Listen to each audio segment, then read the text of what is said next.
Salut, je voulais vous montrer comment identifier des obstacles qui peuvent nous empêcher de passer ou qui sont risqués. Voici quelques exemples trouvés à des endroits que je connais.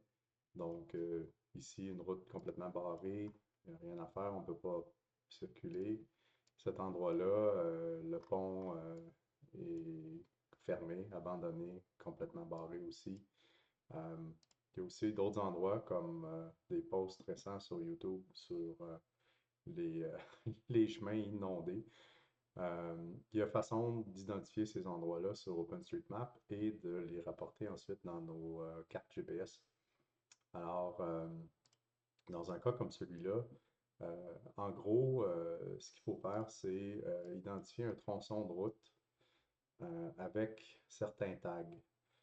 Par exemple, le tag Access va permettre au Routing Engine de passer ou non. Ça donne aussi des infos. Puis ensuite, ben, on peut donner des infos sur une entité qui s'appelle le hazard, donc le risque. Il y a deux choses intéressantes pour nous. Donc, hazard, washout, et puis obstacle, washout. Ils peuvent être redondants, mais des fois, c'est qu'un washout peut être passable, mais risqué, alors que certains washouts peuvent complètement obstruer la route. Donc, obstacle et hazard sont les deux distinctions. Moi, ce que je préconise de faire, c'est d'identifier, par exemple, on va aller dans ce cas-ci. Ici, c'est un pont abandonné. Donc, le pont a été dessiné sur OpenStreetMap. Euh, il n'y a pas d'accès, donc access no. Le pont est abandonné. Et puis, moi, c'est ça ce que je disais, c'est que je préconise de mettre des notes qui expliquent pourquoi on a mis ces tags-là. Donc, ici, le pont est démoli. Dans ce cas ici qui nous occupe, c'est bon, une section démolie impassable. Ce genre de texte-là, on peut le rapporter ensuite sur nos cartes. Autre chose que j'aime bien faire quand c'est possible, c'est d'associer l'image Mapillary avec l'entité sur OpenStreetMap. Donc, quand on a une image comme celle-là, on va ici dans Partager et puis on trouve le key ici. Ce chiffre-là, OpenStreetMap l'a standardisé par un champ ici, Mapillary, et puis on met le chiffre. Et de cette façon-là, on peut toujours, par exemple, à partir d'OpenStreetMap, euh, retrouver l'image source. Donc ici, avec le petit lien, ça va lancer le browser et puis ça va nous amener à cette image-là en particulier. Dans le cas d'une route inondée comme celle-là ou inondable, on peut aller choisir le tronçon de route et puis mettre le hazard flooding euh, et quelques notes aussi. Là. Dans ce cas-là, je ne l'ai pas fait, mais ça serait peut-être une bonne idée de le faire éventuellement. Et puis, ces choses-là, dans le fond, c'est que les ponts abandonnés, les washouts, les routes segmentées, les blocs de béton peuvent tous être identifiés sur OpenStreetMap. J'ai écrit un guide euh, qui donne des cas types, certaines explications. Donc, je vais partager ce document-là aussi dans les commentaires. Vous pourrez un peu mieux comprendre comment mettre les bons flags aux bons endroits.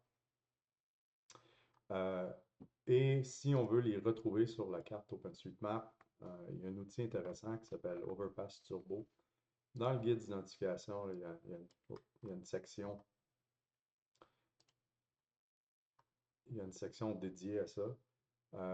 En gros, c'est qu'on écrit une requête euh, qui ressemble à ça, donc, et qui va faire une interrogation dans la base de données OpenStreetMap pour aller chercher les points qui nous intéressent. Donc, dans notre cas, on veut les obstacles qui sont des heaps, des tas de terre, des washouts, des trous, les arbres tombés, la végétation. Des fois, la végétation est tellement dense qu'on peut juste pas passer.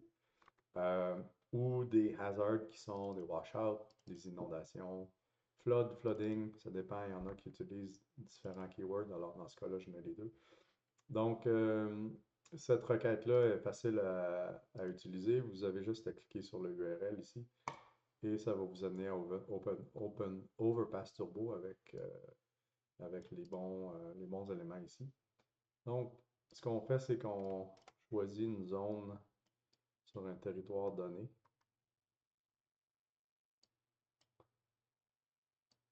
Comme ça. Et on fait Run.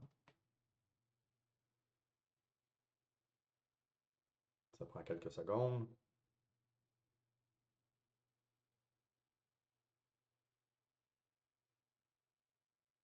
Donc, ce qu'on fait, c'est qu'on cherche dans la base de données tous les ponts abandonnés, les washouts, les trous, bref, ce genre de choses-là. Ça nous a retourné quelques items.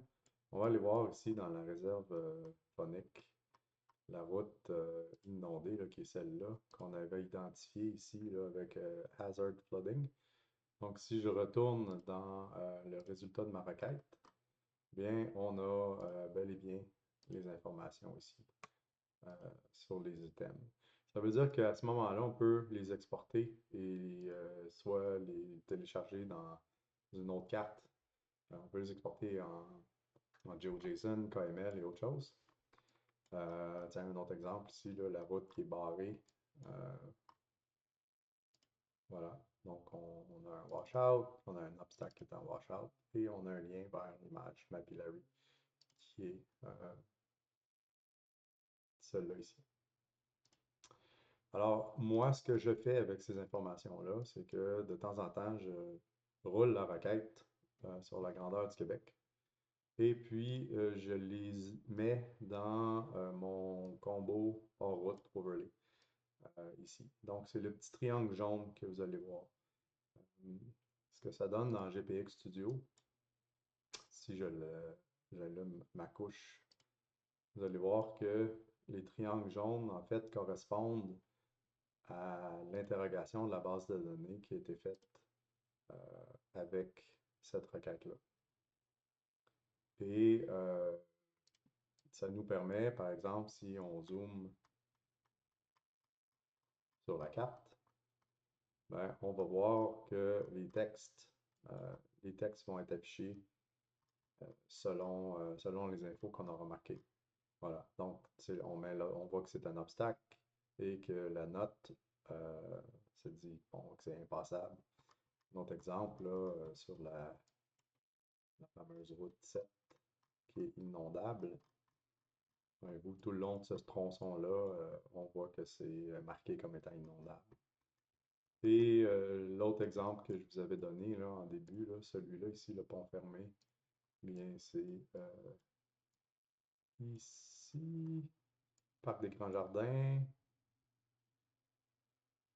Voilà, on le voit ici. C'est le pont démoli du lac Adjac, qui est identifié comme étant abandonné.